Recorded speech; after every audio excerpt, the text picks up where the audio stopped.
Hello, welcome to the video. I wanted to take a quick break from 70s Animation Month. Don't worry, I'll have more videos on that soon enough. I just wanted to talk about the current writer's strike, since this gives me a chance to discuss a few different topics that are very important to me. So this video is partially from the perspective of a professional writer, since that's my job. I'm not a professional screenwriter, but writing in general is my work through and through. And it's also partially from the perspective of a viewer of media, since that's more or less the role that I inhabit here on the channel.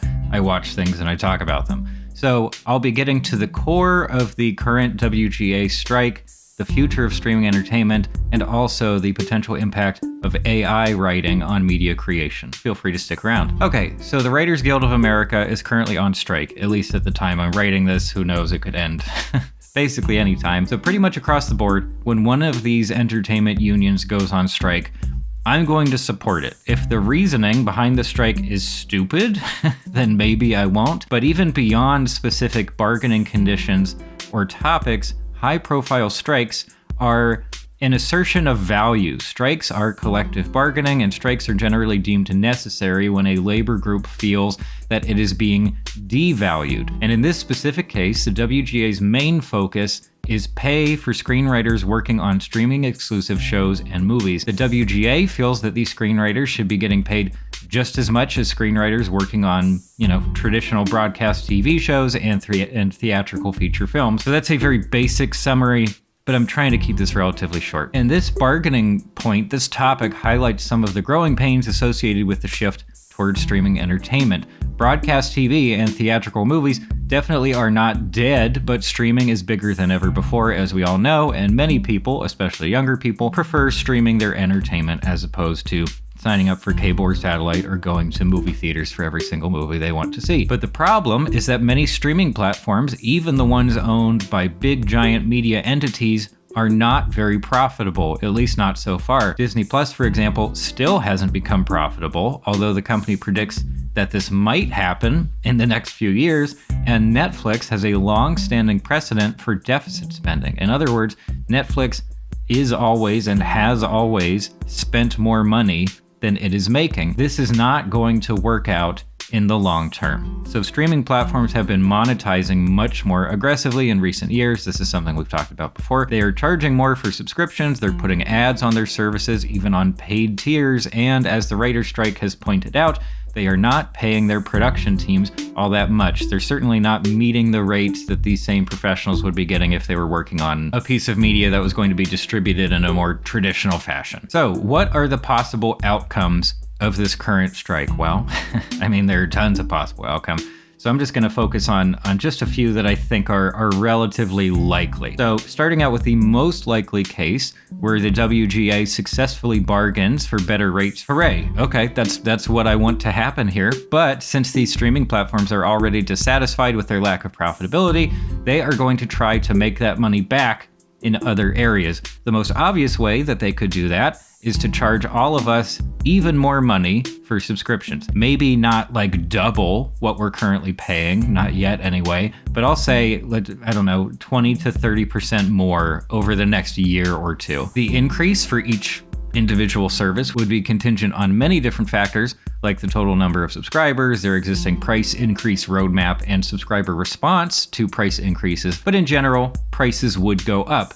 Ad tiers would likely get a lot worse. We've seen it happen firsthand here on YouTube over the past 5 years or so. You just slowly make things worse. You make it less tolerable on the free tier or the lower end tiers. In the process, you set a new status quo, and that makes the more expensive ad-free tiers seem that much more appealing and valuable. Services could also try to cut costs by reducing their rates of production. In other words, how often and how quickly they produce new shows and movies. The big players are currently producing new content at breakneck speeds because the streaming competition landscape has set that precedent. Subscribers have made it clear that boasting a huge library of legacy titles is not enough to retain subscribers, especially if that library depends heavily on a small handful of titles. If someone is only subscribed to a service for like one or two shows that they happen to love, then there's always a chance that they could just buy those shows or download them and cut the service completely, which is exactly what I've done with many of my favorite shows, which has eliminated the need for 3 or 4 different streaming services. But if there was an industry-wide slowdown, say as a result of a larger economic recession, then the risk of falling behind wouldn't be so significant. And if that's what goes down, viewers would just have to get used to it. And if people start complaining about the relative lack of new material, I don't think I would have too much sympathy for them. We're already kind of spoiled for choice nowadays, and from a certain angle, we actually have too much to watch. Production cannot keep accelerating. Infinite growth is impossible. It just can't be sustained. There are potential downsides to decreases in production too, such as lack of available work for industry professionals and a potential drop in diversity of casting and writing and directing, but I don't have time to speculate on all that stuff right now. Again, trying to keep it relatively short. But there's yet another possibility here, a much darker timeline that would drastically alter the very nature of media production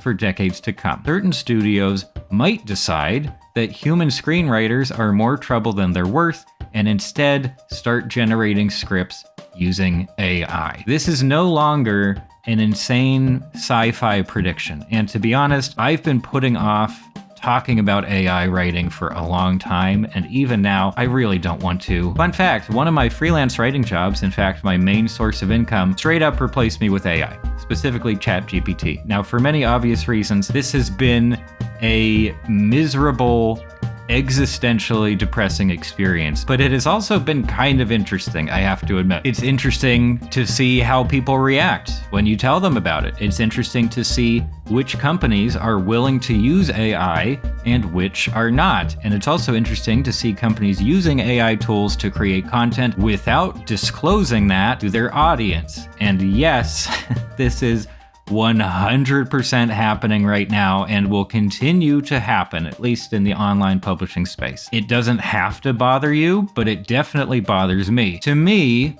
the use of AI writing communicates how that company, that user, views the nature of writing itself. I understand, for example, why an SEO content mill would want to use AI to crank out dozens or hundreds of articles a day, because for many years now, SEO content has been about, well, search engine optimization itself rather than readability or actual quality. It's about getting people to click on your thing and stay on the page for long enough that they can serve you as many ads as possible. SEO writing, at least right now, is not a creative or journalistic act. It is the generation of a product. The product doesn't even have to be that good, it just has to appear good enough to get randos' attention. A company that sees written content as a product rather than as a piece of writing written by and for humans will be happy to utilize AI writing. And this is why I'm worried about the future of Hollywood screenwriting, because we already know that major Hollywood studios are far more interested in the business side of movies and shows than the artistry of movies and shows. When we do get a movie or a show of artistic quality and integrity, it's because the people involved found ways to create art within that strict business setting. Businesses seek to replicate past successes, and in the rare case that a business creates something original and new, it's only a matter of time before that same company and other businesses as well try to replicate that success. Businesses produce more of the same until it becomes unprofitable. They are forces of homogenization.